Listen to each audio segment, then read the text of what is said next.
Hello friends, नमस्ते।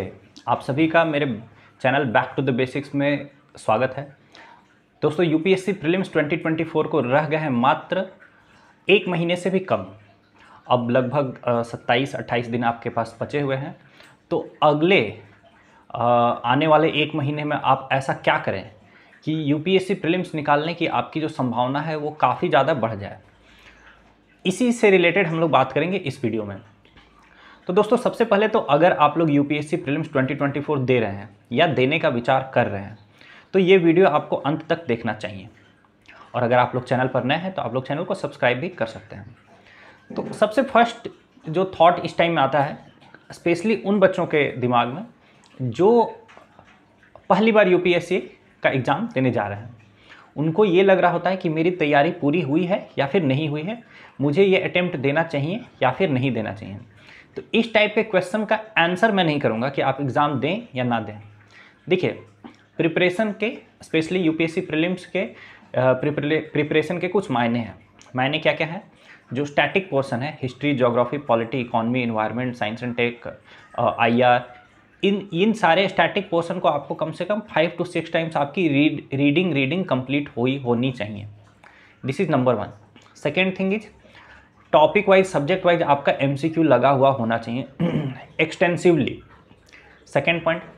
Third point is come से कम एक साल का, मिनिमम 1 ईयर का, या तो आप मंथली मैगजीन से करंट अफेयर्स किए हुए हों या फिर न्यूज़पेपर्स के आप नोट्स बना करके किए हुए हों कंप्लीट, या फिर पीटी 365 के थ्रू आपने अपना करंट अफेयर्स कंप्लीट किया हुआ हो। तो ये तीसरा पॉइंट आपका हुआ होना चाहिए। और फोर्थ ये है कि प्रीवियस ईयर क्वेश्चंस आपके सॉल्व होने चाहिए। और फिफ्थ पॉइंट ये है कि सीसेट का जो भी आप मॉक टेस्ट लगा रहे हैं उसमें आपके कंफर्टेबल मार्क्स आ रहे होने चाहिए। जैसे सीसेट का क्वालिफाइंग मार्क्स 67 है, तो कम से कम 55 to 60 तो आपका मार्क्स आना ही चाहिए, तभी आप एग्ज़ाम देंगे तो आपके प्रीलिम्स निकलने की संभावना है। अब देखिए, इन 5 चीज़ों में से अगर कोई एक चीज़ आपकी थोड़ी सी बची हुई है, जैसे प्रीवियस ईयर क्वेश्चन छूटा हुआ हो थोड़ा सा, या फिर आपने कोई एक पर्टिकुलर सब्जेक्ट का एमसीक्यू नहीं किया है, या एक पर्टिकुलर सब्जेक्ट का करंट अफेयर्स नहीं किया है, या कोई एक स्टैटिक सब्जेक्ट आपका उतना स्ट्रांग नहीं है, in that case you can go ahead और आप एग्ज़ाम दे सकते हैं। वैसे भी अगर अभी आपको कोई चीज़ वीक लग रही है तो आपके पास एक महीना है, स्पेसिफिकली आप उसको टारगेट करके इम्प्रूव भी कर सकते हैं। लेकिन अगर इसमें से मेजॉरिटी चीज़ें आपकी बची हुई है, फॉर एग्जांपल आपने बस किसी तरीके से आपने सिर्फ एक रीडिंग कंप्लीट की हुई हो, या फिर एक रीडिंग भी कंप्लीट नहीं हुई हो, या फिर रीडिंग हो गई हो लेकिन रिवीजन नहीं हुआ है, या फिर रीडिंग और रिवीजन तो हो गया लेकिन आपने एमसीक्यूज लगाए ही नहीं है, टेस्ट दिए ही नहीं है, और आपने प्रीवियस ईयर क्वेश्चन सॉल्व ही नहीं किए हुए हैं, ऐसे केसेस में दोस्तों एग्ज़ाम निकलने के चांसेस आपके बहुत कम है।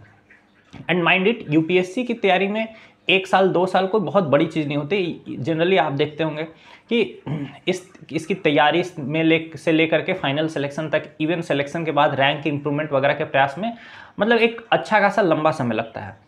तो आप चाहें और आपकी तैयारी अप टू द मार्क नहीं है, जो कि डिसीजन अब आप ले सकते हैं, ठीक है, तो आप 1 साल के लिए अपने एग्ज़ाम के जो गोल है उसको पोस्टपोन कर सकते हैं। लेकिन अगर आप गोल को पोस्टपोन भी करते हैं तो आपकी तैयारी जो है, अगर अभी आप 7-8 आवर्स 9 आवर्स पढ़ाई कर रहे हैं तो लगभग उसी कंसिस्टेंसी के साथ, उसी तारतम्यता के साथ आपको लगे हुए रहना होगा, even if you are willing to appear for the exam in 2025। तो this was the number 1 question कि should I attempt this exam this year और नॉट। तो ये क्वेश्चन हो गया दोस्तों।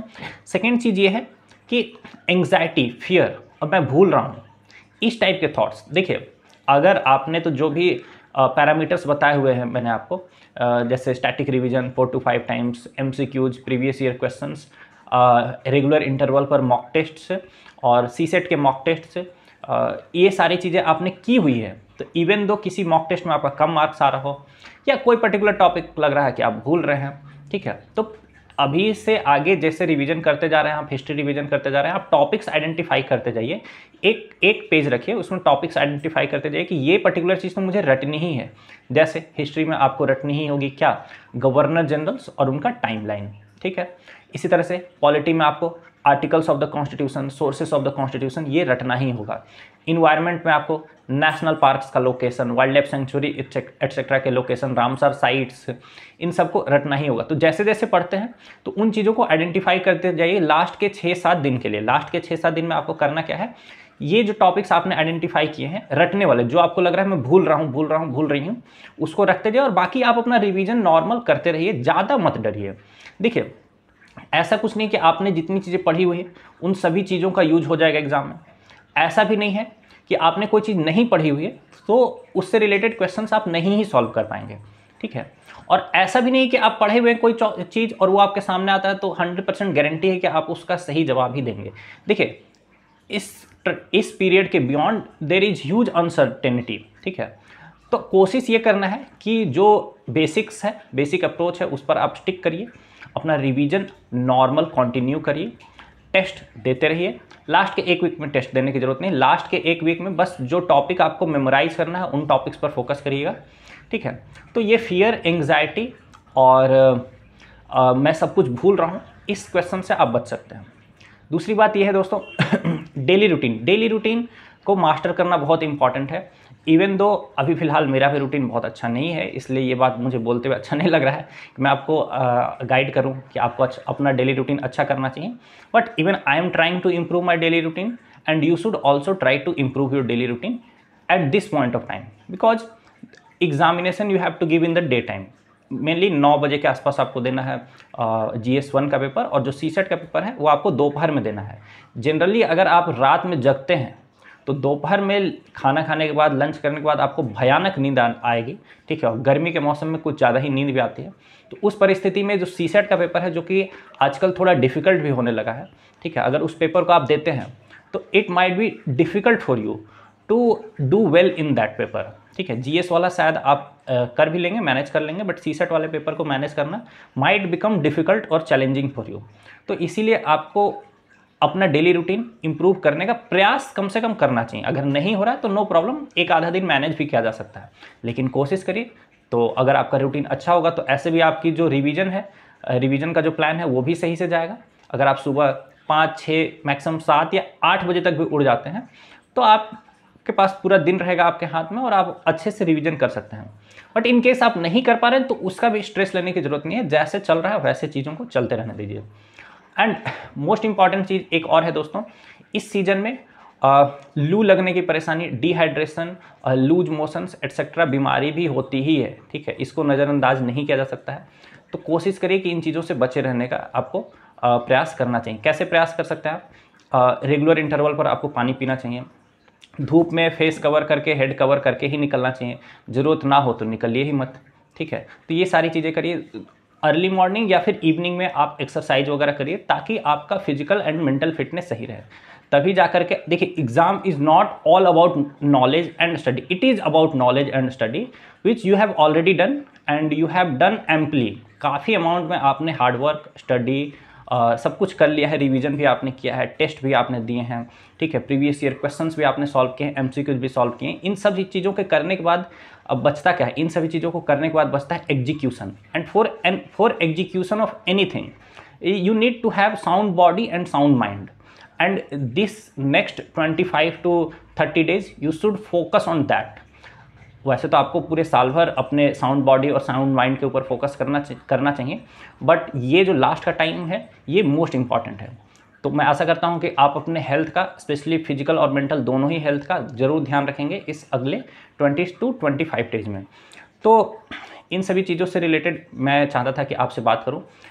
प्रीवियस ईयर क्वेश्चन का जो भी बुकलेट है वो अपने पास रखिए, एकदम हैंडी रखिए। जो भी सब्जेक्ट रिवीजन करते हैं प्रीवियस ईयर क्वेश्चंस उसके देखिए। जैसे आपको मैंने पहले भी कई एग्जांपल्स दे रखे हैं कि जैसे एक एक क्वेश्चन प्रीवियस ईयर का कैसे 4-4 बार, 5-5 बार इधर डायरेक्टली और इनडायरेक्टली रिपीट किया गया है।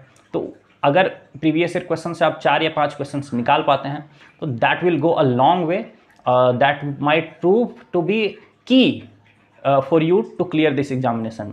मतलब 4 या 5 क्वेश्चन आपको पता है कि बहुत मायने रखते हैं, जबकि एक एक मार्क से कितने लोगों का सिलेक्शन नहीं होता है। तो प्रीवियस ईयर क्वेश्चंस को हैंडी रखिए। दूसरा काम, प्लेसेस इन न्यूज़ आपको एकदम कर ही लेना है, क्योंकि 2-3 साल से प्लेसेस इन न्यूज़ लगातार आ भी रहे हैं। ऐसे भी जो प्लेसेस इन न्यूज़ है जैसे Afghanistan, Iran, Israel, Egypt, Greece, इन सारे कंट्रीज़ के इन एंड अराउंड कौन कौन सी कंट्रीज़ हैं, कौन कौन से रिवर्स हैं, कौन कौन से माउंटेन्स हैं, एट्सेट्रा, ये सारी चीज़ें आपको कर लेनी चाहिए। और भी आपको कोई डाउट हो कि प्रीलिम्स से रिलेटेड मैं कोई चीज़ जानना चाहता हूँ या जाननी चाहते हूँ, तो आप मेरे Telegram channel CSE with Anand Mohan पर जुड़ कर भी कभी मेरे से पूछ सकते हैं। एक चीज़ मैं स्ट्रेस ये करूँगा कि आप लोग बहुत ज़्यादा स्ट्रेस मत लें। 7 to 8 आवर्स 9 आवर्स के अंदर अंदर जितनी पढ़ाई हो सकती है उतना ही करें। अगर आपने पिछले 1 साल में या 18 महीने में पढ़ाई नहीं की है तो अगले 1 महीने में उसकी भरपाई नहीं की जा सकती। इस चीज़ को रिकॉग्नाइज करिए। आपने पढ़ाई की है तो अगले 1 महीने में स्ट्रेस लेने की कोई ज़रूरत नहीं है। दोनों ही केसेस में 30 days is not equal to 1 year और 2 ईयर्स और 3 ईयर्स।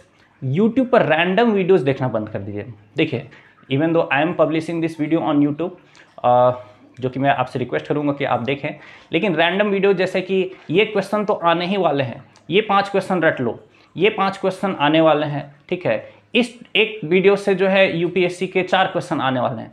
इस टाइप के वीडियोज़ का कोई फ़ायदा नहीं होता है दोस्तों। मतलब अगर आ जाए तो अच्छी बात है, बट इस तरीके के वीडियोज आप देखते रहेंगे तो आपका जो to the point revision plan है वो सफ़र करेगा एंड आप बहुत ज़्यादा एंग्जियस हो सकते हैं, एंग्जाइटी आपके अंदर आ सकते हैं। तो उस चीज़ से भी बचने का प्रयास करिए। जैसे आपकी तैयारी चल रही बिल्कुल वैसे ही कंटिन्यू रखें, बहुत ज़्यादा परेशान ना हो, ठीक है, और नॉर्मल तैयारी करें। होपफुली आप लोग इस साल का मेंस लिख रहे होंगे, उस टाइम हम लोग फिर से मिलेंगे। आप सभी का बहुत बहुत धन्यवाद। Bye bye.